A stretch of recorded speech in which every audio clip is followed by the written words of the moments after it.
प्यार में अगर उसको अपनाना है तो अगर जान देने की जरूरत पड़ेगी तो उसको कम नहीं है, वो आप जान देने को भी तैयार होनी चाहिए। उन्होंने मेरे को यह कहा कि मजबूती के साथ मेहनत करना है, राजस्थान को और कुछ नहीं चाहिए, हमें मेहनत, सब लोग मिलकर मेहनत करेंगे तब होगा। और उन्होंने ये भी मुझे ये कह दिया कि याद रखना अब ये सब आपका परिवार है, इस परिवार के लिए जितना भी हमको करना पड़ेगा वो हम करने को तैयार हैं। मैं पूरे मान और सम्मान के साथ आज अटल जी को याद करती हूं, वो अटल जी जिन्होंने पिता तुल्य, जो मेरे लिए पिता तुल्य थे, और जिन्होंने इतना प्यार दिया और जिन्होंने कठिन से कठिन समय के अंदर मुझे डटकर किस तरीके से साहसी बनना है वो सिखाया। उनने कूट कर साहस भरा कि मुश्किलें आएंगी और मुश्किलें आएंगी तो उसको किस तरीके से हम लोगों को सामने खड़ा होके उस मुश्किल को चट्टान के जैसे पूरा परिवार अगर खड़ा हो जाता है तो कोई उसको भेद नहीं सकता।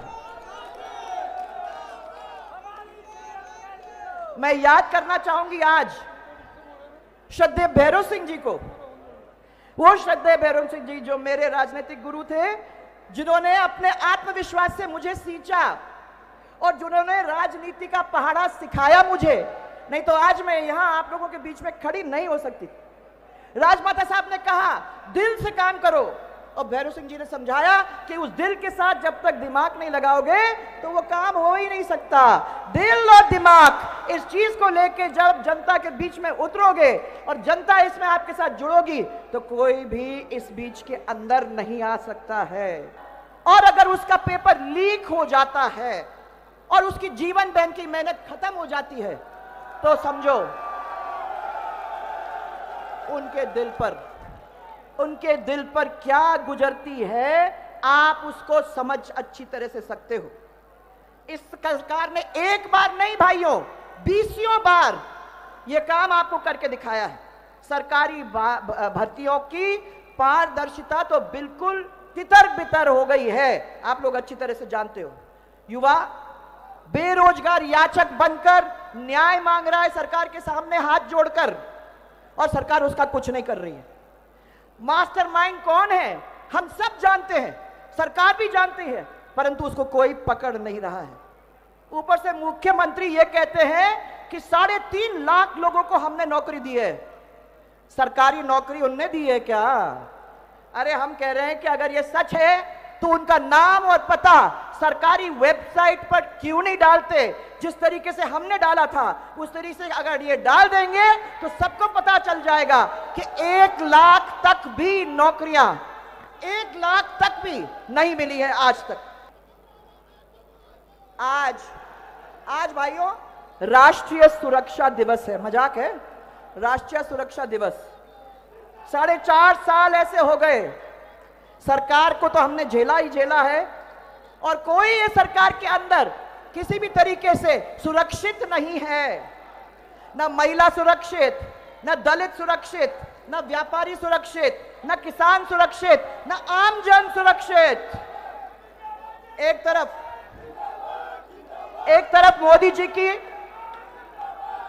कुशल सरकार, उनके नेतृत्व में देश आज अमृतकाल मना रहा है, और दूसरी ओर राजस्थान के अंदर अराजकता, अन्याय, बेरोजगारी और जनता खून के आंसू पी रही है। यह स्थिति आज राजस्थान के अंदर है। कहां है लूटपाट, दुष्कर्म, दलित अत्याचार, डकैती, धार्मिक उन्माद और गैंग वॉर? माने आसपास के दूसरे जो स्टेट है वहां के सब अपराधी राजस्थान के अंदर इसको शरण स्थली बनाकर यहां पहुंच गए हैं। क्या बचा है भाइयों बहनों? जनता जाए तो जाए कहां, किसके पास जाए, किससे न्याय मांगे? राजस्थान जल रहा है, मुख्यमंत्री चैन की नींद सो रहे हैं। उन्हें यह अंदाज नहीं है कि जनता का आक्रोश उनकी कुर्सी तक पहुंच गया है, और कुछ ही दिनों के अंदर ना उनकी कुर्सी बचेगी और ना उनकी सरकार, क्योंकि सरकार नहीं बचेगी। कई जगह आस्था के ऊपर चोट पहुंचाने का काम इन लोगों ने किया है। चोट तो एक दूसरे को पहुंचाने में भी कोई कमी छोड़ी नहीं है इन्होंने। पूरे 4 साल एक दूसरे को पछाड़ने में लगा दिए। अब किसने किसको पछाड़ा, ये मेरा विषय नहीं है, तो मैं इसके ऊपर कुछ कहना नहीं चाहती, पर इनकी लड़ाई ने राजस्थान को तो जरूर पिछड़ के छोड़ दिया है। इनकी वजह से राजस्थान पिछड़ गया है। भ्रष्टाचार के बारे में मैं आपको पूछना चाह रही हूं। चरम सीमा पे, प्लीज, भ्रष्टाचार चरम सीमा पे पहुंच गया है। छोटे से छोटा काम, या मेरे को किसान मिले थे, छोटे से छोटा काम बिना पैसे के नहीं होता है।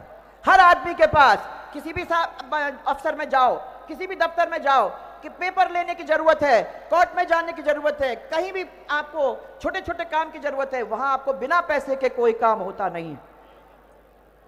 माने आप ये समझिए कि सीएजी की रिपोर्ट में ये कहा गया है कि अवैध खनन राजस्थान के अंदर सब दूर फैला हुआ है और करोड़ों रुपया खाया जा रहा है लोगों के द्वारा। ये आप अच्छी तरह से जानते हो। आप आंकड़े उठा के सब देख लीजिए कि राजस्थान के अंदर कितना भ्रष्टाचार है। पूरे देश के अंदर अगर कोई प्रदेश टॉप है तो कौन है? राजस्थान। कितनी शर्म की बात है भाइयों और बहनों, हम एक दूसरे के साथ यहां खड़े हैं, किसको मुंह दिखाएं कि हम किस चीजों में टॉप हैं? तो टॉप है भ्रष्टाचार में। यह कहना चाहेंगे हमारी सरकार के टाइम में हम कितने चीजों के अंदर टॉप थे। सड़कों पे टॉप थे, पढ़ाई में टॉप थे, अग्रणी प्रदेश था, कितने चीजों में। आज तो ये भ्रष्टाचार, ये लूटपाट, ये गैंग वॉर, ये सब चीजों के अंदर हम लोग टॉप हैं। अरे कर्जा माफी का क्या हुआ? हो गया ना?